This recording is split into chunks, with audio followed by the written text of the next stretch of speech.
Presiden Joko Widodo memberikan sinyal akan segera mereshuffle kabinet meski tak mengungkap kapan perombakan tersebut akan dilakukan. Hal tersebut spesifik disampaikan menjawab pertanyaan dari awak media, apakah akan ada reshuffle seiring pencapresan Anies Baswedan dari Nasdem sebagai salah satu partai pendukung pemerintah. Sementara Partai Nasdem masih percaya diri, Presiden tak mengganti menteri-menteri dari partainya yang diklaim karena masih ada hubungan baik antara Ketum Nasdem dan juga Presiden Joko Widodo. Benarkah dinamika pencapresan Anies akan berujung pada terdepaknya Nasdem dari Koalisi Indonesia Maju? Atau klaim hubungan baik Nasdem dan juga Presiden akan kembali merekatkan keretakan ini? Pak Presiden, apakah ada rencana reshuffle seiring diumumkannya capres dari Nasdem ini? Rencana selalu ada, pelaksanaan nanti diputuskan. Dan untuk membahasnya lebih dalam telah tergabung bersama kami melalui sambungan Zoom. Pertama adalah inisiator Forum Diskusi Relawan Jokowi, Freddy Moses Ulemlem. Kemudian ada peneliti Pusat Riset Politik BRIN, Wasisto Raharjo, serta Ketua DPP Partai Nasdem, Effendi Hoiri. Selamat malam, Assalamualaikum Bapak-Bapak, salam sehat. Waalaikumsalam, Mas Bram. Sehat semuanya. Salam Baik. sehat juga. Salam sehat, harapannya tentu dalam kondisi baik seluruh narasumber yang telah terhubung. Kita tadi sudah mendengarkan statement resmi dari Presiden Joko Widodo menanggapi pertanyaan awak media, apakah kemudian akan ada reshuffle begitu. Presiden mengatakan perhitungannya pasti ada, namun waktu pastinya belum ada, kurang lebih seperti itu. Nah, saya akan ke Gus Coy ini langsung mengkonfirmasi. Kalau kemudian dikatakan Nasdem masih pede, tapi kemudian dengan statement spesifik Presiden ini, apakah masih pede hingga saat ini, Gus Coy? Ya, soal kabinet direshuffle atau dipertahankan itu sepenuhnya hak prerogatif Presiden. Normanya memang begitu. Ya, tapi karena kita tahu presidennya itu presiden yang baik, orangnya baik, bukan hanya pakai akal pikiran, tapi juga pakai hati, pakai perasaan, penghormatan antar sesama sahabat yang lama berjuang mulai 2014 dan tahu pengorbanan Pak Surya Paloh sejak awal tentang proses pencalonnya Pak Jokowi periode pertama, periode kedua. Atas dasar hal-hal yang baik itu, maka saya kira Pak Jokowi sebagai presiden, meskipun punya hak untuk mengganti kapan saja, itu tidak akan dilakukan. Baik. Untuk mereshuffle kabinet dari Partai Nasdem. Baik, Gus Coy, kalau kemudian... Nah, itu keyakinan kami. Keyakinan kan boleh, ya kan? Iya, tapi kemudian dengan... Sejarah yang baik. Baik, Gus Coy, kemudian dengan statement yang sudah barusan dikeluarkan Presiden, apakah kepedean, keyakinan itu masih sama begitu dengan sebelumnya, yang menganggap bahwa Nasdem dan juga Presiden Jokowi ini adalah sahabat lama begitu, Gus? Ya tetap aja, itu kan jawaban Presiden kepada wartawan, ya biasa untuk... untuk membuat sesuatu, untuk membuat penasaran, untuk membuat orang agak sibuk sedikit, kira-kira begitulah. Baik. Jadi itu saya anggap wajar aja. Baik. Wajar. Tapi jawaban spontan. Nah, ya. Baik, tapi penasaran ini masih diyakini bahwa tidak akan berujung pada sesuatu yang akan mendepak Nasdem begitu ya dari kabinet ya, Gus? Loh, nanti ujungnya seperti apa itu ya kita lihat nanti. Tapi bahwa kami meyakini atas dasar berbagai perjalanan sejarah yang baik-baik, itu kan logis keyakinan itu. Baik. Kemudian apakah dengan perjalanan yang begitu baik, kemudian ada mungkin sedikit perbedaan. Perbedaan ini bukan dalam konteks salah dalam konteks hukum, salah dalam konteks demokrasi, salah dalam konteks etika. Kan tidak. Ini hanya mungkin soal kalkulasi, soal selera. Pak Jokowi juga tahu bahwa Nasdem itu masa depannya ditentukan oleh Nasdem itu sendiri. Kalkulasinya masa depan Nasdem itu survive apa tidak, masuk parliamentary tidak. Kan bukan orang yang memikirkan, juga bukan Pak Jokowi yang memikirkan. Apalagi partai-partai lain yang memikirkan. Baik. Ya, jadi yang memikirkan itu kami, sehingga manuver-manuver politik, langkah-langkah politik, pilihan-pilihan politik, selera politik itu semuanya adalah kedaulatan partai, kalkulasi partai untuk menentukan masa depannya dia sendiri. Baik, Gus. Dalam konteks ini ya masa depannya Nasdem, kira-kira begitu. Jadi nggak ada sesuatu yang harus dirisaukan atau distorsi, dramatisasi ya. Saya kira begitu. Baik, ini kemudian kalau reshuffle prerogatif presiden, kalau langkah politik Nasdem adalah prerogatif internal begitu ya. Saya akan tanya tanggapan dari Mas Freddy ini sebagai relawan Jokowi yang salah satu mendesak katanya reshuffle kabinet setelah pencapresan Anies. Seperti apa kemudian melihatnya? Baik, Mas Bram, terima kasih. Selamat malam. Selamat malam juga Bang Effendi dari Partai Nasdem. Betul bahwa bicara soal reshuffle Menteri ya, Kabinet Pak Presiden Joko Widodo itu merupakan hak prerogatifnya beliau. Dan saya kira sebagai relawan yang kurang lebih selama ini mendukung bahkan sampai dengan beliau terpilih, kita tidak diam dan kita tetap mengawal dan mengontrol pemerintahan beliau dengan seluruh partai koalisi yang mendukungnya. Saya pikir satu kewajaran bagi Pak Presiden untuk kemudian melakukan reshuffle, karena kemarin kan kami mendesak dan publik tahu itu. Alasan kami untuk mendesak Pak Presiden Joko Widodo itu bukan tujuan untuk mengintervensi beliau. Tidak mungkinlah kami bisa mengintervensi Pak Presiden Jokowi. Semua orang tahulah. Bang Effendi juga tahu kok. Kita juga tidak bermaksud untuk mencampuri urusan Partai Nasdem. Terserah Partai Nasdem, itu hak politiknya Partai Nasdem. Menentukan sikap mengusung siapapun menjadi capres itu hak politik Partai Nasdem. Tapi hari ini kami sebagai relawan Jokowi merasa ada hal yang perlu kami sampaikan kepada Presiden Jokowi terkait dengan deklarasi kemarin Partai Nasdem mengusung Pak Anies Baswedan sebagai calon presiden di tahun 2024. Alasan yang paling mendasar bagi kami adalah bahwa Partai Nasdem ini kan adalah salah satu partai yang ada dalam koalisi pendukung Pak Presiden Jokowi dalam pemerintahan. Harusnya Partai Nasdem ini serius bersama-sama dengan Pak Presiden Jokowi mensukseskan seluruh program Pak Presiden ke depan sampai dengan selesai periodisasi beliau. Ya, saya kira masalah Pilpres ini kan masih lama kok. Ya, jadi kami perlu untuk mengusulkan kepada Presiden Jokowi segera melakukan reshuffle terhadap beberapa menteri, ya khususnya dari Partai Nasdem. Alasan kami jelas, ini kita bicara soal etika politik. Saya sebagai orang muda, ya pinginnya mendapat pendidikan politik yang baik dari abang-abang saya, senior-senior yang ada di Partai Nasdem. Mereka ini kan bukan orang-orang biasa, bukan orang-orang yang sederhana seperti saya. Mereka orang-orang hebat. Kami berharap ada pendidikan politik yang kami dapat dari mereka, begitu. Baik, Mas Freddy, ya, Mas Freddy, ini artinya hanya soal kemudian etika politik yang dianggap teman-teman relawan dilanggar, atau kemudian kekhawatiran mungkin akan mengganggu komitmen begitu untuk sampai di 2024 pada pemerintahan sekarang, Mas Freddy? Oh tentu iya.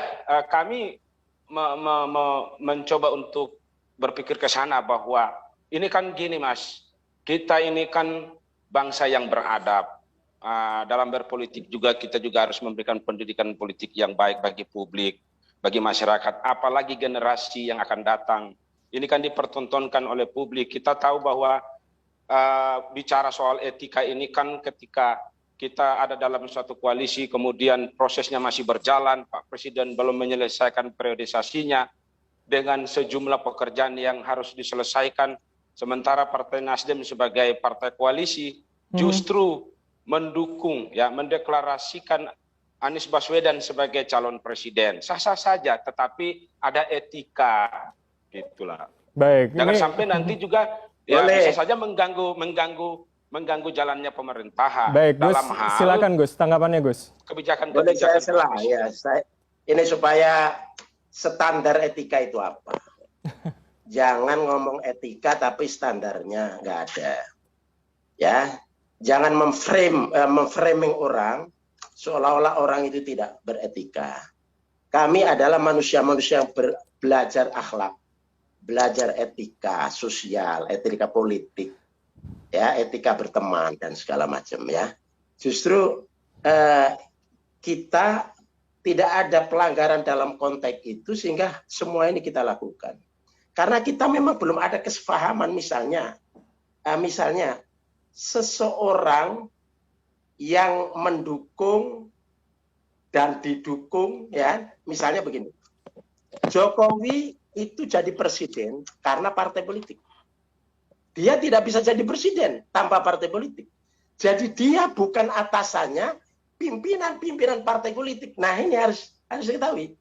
Jangan seolah presiden itu otomatis menjadi pimpinannya partai-partai politik. Di atas ketua umum partai politik. Tidak. Jadi jangan salah pengertian. Kita partai politik itu sejajar dalam, bahkan dia tidak ada tanpa partai politik. Nah, itu harus ingat. Baik. Dia memang dalam konteks pemerintahan dia tertinggi. Tapi itu urusannya dengan menteri. Bukan urusannya dengan partai politik. Nah, itu yang pertama. Yang kedua, Nasdem mengerti tentang manajemen partai dan manajemen pemerintahan. Yang di partai dan yang di pemerintahan. Meskipun Joni Plate itu sekjen, tapi dia full bekerja di sana. Kesekjenannya itu administratif, sudah ada yang menanggulangi, sudah ada yang melaksanakan di dalam kesekjenan itu. Jadi tidak ada yang mengganggu. Nah, oleh karena itu ini harus clear. Jangan membuat framing soal-ala apa yang dilakukan Nasdem itu tidak berstandar etika. Tidak menghormati fatsun. Kalau bicara fatsun, adab, siapa? Apakah presiden di atas partai? Kan bukan. Sementara yang bergerak ini adalah partai. Baik. Nah, itu. Baik, Gus, ini berarti artinya tadi bilang soal pendidikan politik. Poin yang berbeda begitu ya, Gus Coy? Nah, sebentar, saya mau mengklarifikasi ini lagi. Soal pendidikan politik misalnya. Justru ini pendidikan politik bagi rakyat. Pemerintahan tetap berjalan, partai politik tetap berjalan. Jadi semuanya institusi negara tidak saling mengganggu. Justru ketika ada temannya, ada sahabatnya, ada partai politik yang sedang bikin suatu langkah politik, yang lain tidak mengganggu, bahkan merespon misalnya positif. Oh, itu bagian dari dinamika. Oh, itu bagian dari inisiatif. Oh, itu bagian dari kreasi politik. Itu pendidikan politik. Tapi kalau kemudian mendistorsi, menghantam, nggak ada kesalahannya kok dihantam. Baik. Ini namanya merusak pendidikan politik. Itu namanya memberi contoh tidak baik generasi baru, generasi muda. Tentu bagi kami relawan, kami relawan itu tidak merusak. Bagi kami relawan itu tidak merusak, Pak Effendi. Kita punya pandangan yang berbeda soal itu. Kalau bicara soal standar etika juga ada standar menurut Pak Effendi dan juga menurut saya. Jadi jangan sampai standar etika menurut Pak Effendi itu dipaksakan buat kami relawan. Kita punya pandangan yang masing-masing tentang itu, Pak Effendi. Gus Coy, Mas Freddy, saya sudah bisa menangkap poin Anda apa. Saya akan minta tanggapan dari Mas Wasisto, tapi sebelum Mas Wasisto menjawab, kita akan jeda sejenak. Pemirsa tetaplah bersama kami di CNN Indonesia Newscast. Kami akan kembali usai jeda sesaat lagi.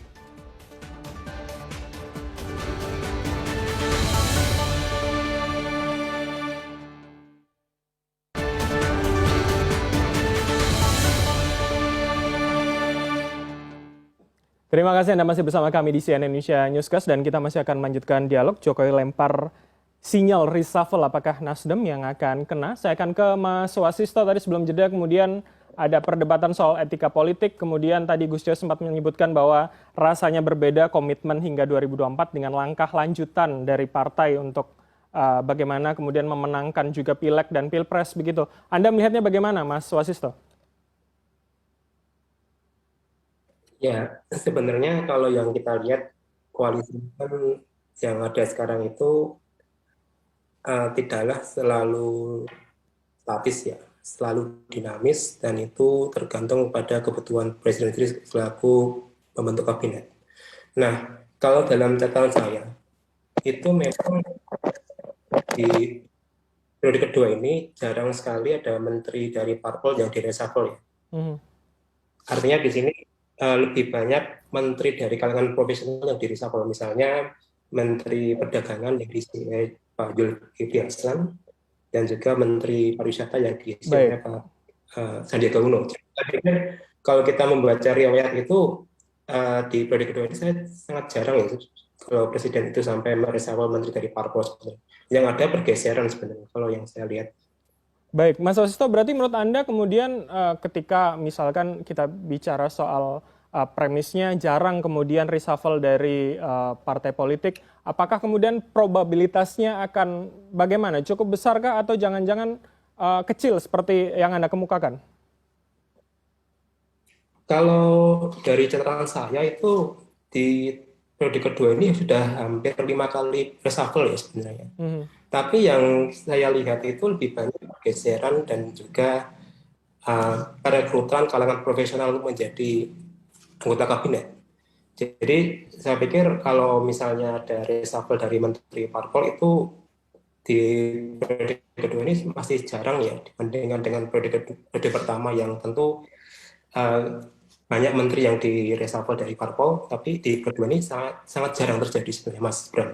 Baik, Mas Wasisto, tapi ketika tadi dalam pernyataan Presiden rasanya cukup spesifik gitu karena kemudian pertanyaannya adalah apakah akan ada reshuffle setelah pencapresan dari Nasdem? Apakah ini Anda melihatnya bagaimana? Apakah ini kemudian menjadi sinyal potensial atau kemudian ini hanya seperti dinamika yang seperti disebutkan Gus Coy di awal tadi dari Presiden?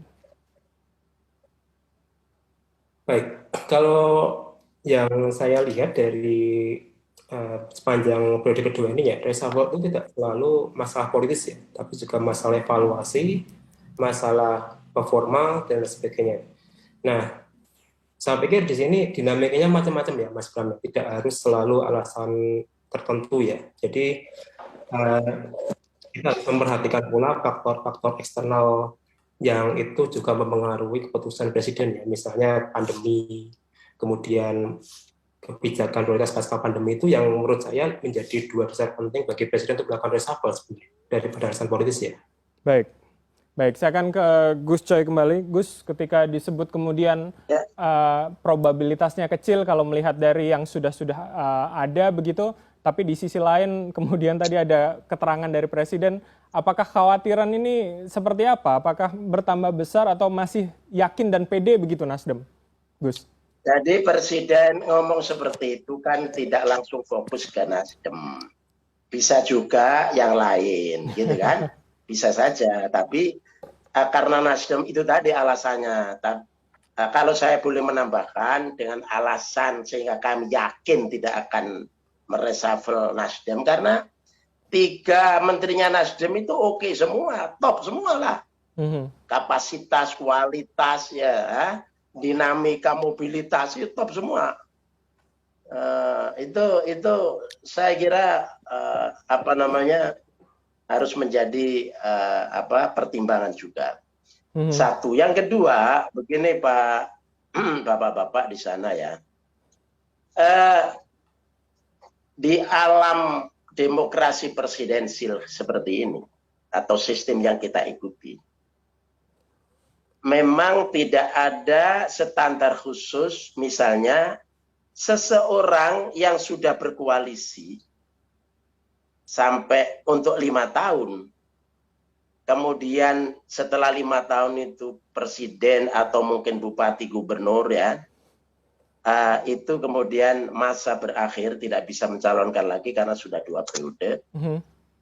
Di tengah jalan, sepanjang jalan tidak, misalnya tidak pantas, tidak boleh, dan ada aturan-aturan misalnya begitu, itu kan tidak ada. Jadi sebetulnya longgar sekali nih. Ya.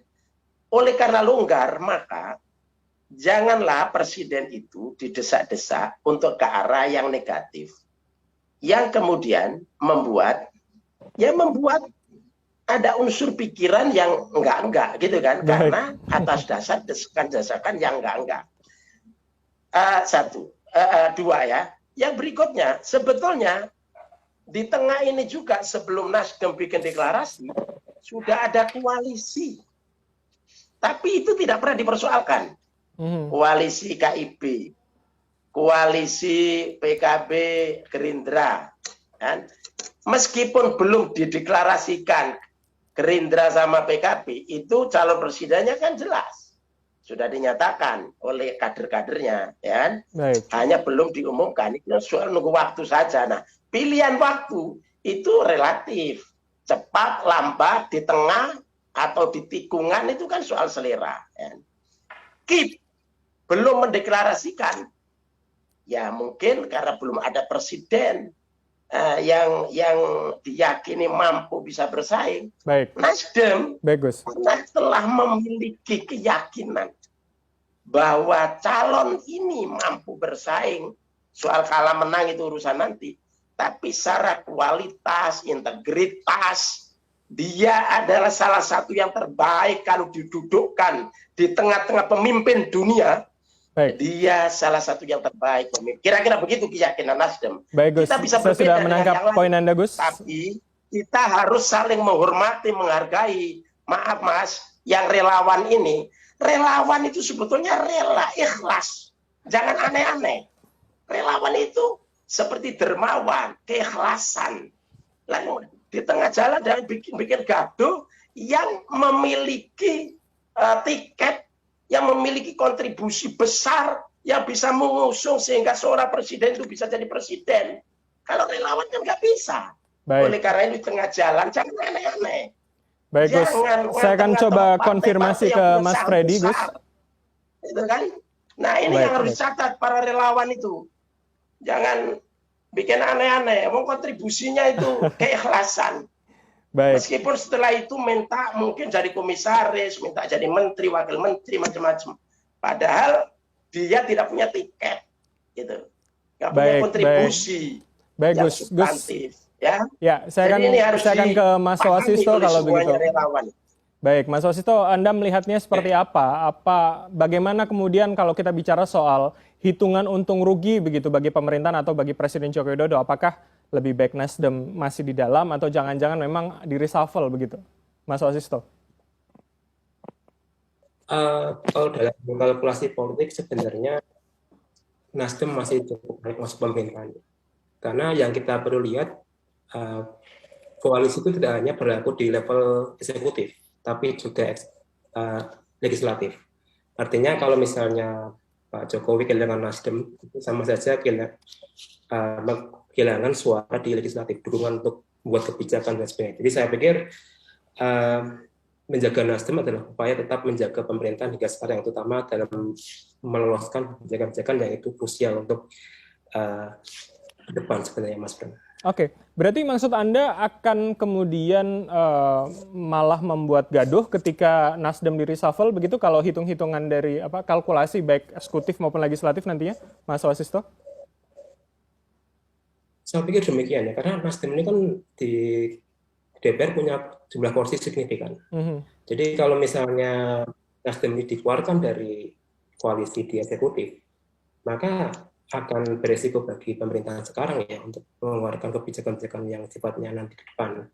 Jadi alangkah baiknya memang tetap menjaga Nasdem di kursi sekarang, di posisi yang sekarang daripada mengeluarkannya di level sekarang sebenarnya, Mas. Baik, saya akan menanyakan kepada Mas Freddy yang kemudian teman-teman relawan mendesak agar ada reshuffle untuk Nasdem begitu, tapi disebutkan Mas Wasisto kalkulasinya jangan-jangan nanti malah akan lebih melemahkan komitmen soliditas dari koalisi saat ini, tidak hanya di eksekutif tapi juga legislatif. Seperti apa Anda, Mas Freddy, melihatnya? Artinya begini, Mas Bram, kalau memang ada niat yang baik ya dari Partai Nasdem, maka tidak perlu kita persoalkan bahwa apakah menteri dari Partai Nasdem itu tidak di reshuffle atau di reshuffle. Kalau kita komitmen, berarti di reshuffle juga tetap Nasdem ada bersama-sama dengan Pak Jokowi. Jangan kemudian nanti sekiranya Pak Presiden ya melakukan reshuffle dan ternyata yang di reshuffle itu adalah menteri juga yang dari Partai Nasdem. Ya saya pinginnya Nasdem juga harus komit gitu loh dalam koalisi. Jangan karena ada dalam koalisi baru kita bicara komitmen. Tapi ketika sudah tidak ada lagi menteri dari Partai Nasdem di pemerintahan Jokowi, kemudian ya muncul lagi ya pendapat-pendapat yang kemudian bisa jadi akan membuat publik menjadi bertanya-tanya, kan begitu. Baik. Komitmen ini kan bukan soal ada bagian di dalam pemerintahan. Ada dan tidak ada, ya kita komitmen, kita sama-sama mendukung Pak Presiden Jokowi, kan begitu. Baik. Ya, saya ambil contoh lagi kemarin setelah kami bicara di media mengenai mendesak Presiden Jokowi untuk melakukan reshuffle terhadap 3 menteri dari Partai Nasdem. Itu langsung dibalas juga oleh Pak Sekjen gitu loh, bahwa kami remeh-temeh. Ya kalau memang kami dianggap remeh-temeh nggak usah ditanggapin lah. Tapi kenapa harus ditanggapin? Ya jangan kebakaran jenggot juga ya kan gitu. Saya menyesal juga dengan pernyataan yang disampaikan oleh seorang Sekjen Nasdem yang juga adalah menteri, seorang pemimpin yang punya jabatan sebagai menteri, sebagai sekretaris jenderal di Partai Nasdem yang sudah besar, ya harusnya tidak boleh dong mengeluarkan kalimat-kalimat yang justru seolah-olah meremehkan kami relawan. Ingat, boleh partai berkuasa, tapi kedaulatan itu ada di tangan rakyat. Partai boleh besar, Baik. semua ada di wilayah-wilayah, tapi kalau kedaulatan ada di tangan rakyat dan rakyat tidak memilih apa yang diusung oleh Nasdem, itu percuma juga. Harus ingat itu. Kita jangan sampai berlebihan juga. Baik, ini Jadi kemudian kami relawan baik. Jokowi mendesak, ya kami setuju kalau reshuffle dan harus dari Nasdem itu. Baik, Mas Freddy, Mas Bram. saya sudah menangkap poin Anda ketika memang jika di reshuffle, tapi harapannya tetap mendukung pemerintah Presiden iya. Jokowi hingga 2024 Ya, kalau kita begitu. bicara komitmen Saya akan seperti minta itu. tanggapan dari Bicara komitmen Gus ada dan Coy, tidak ada, tapi ya kita harus. akan jeda sejenak. Pemirsa tetaplah bersama kami di CNN Indonesia Newscast. Kami akan kembali saat lagi.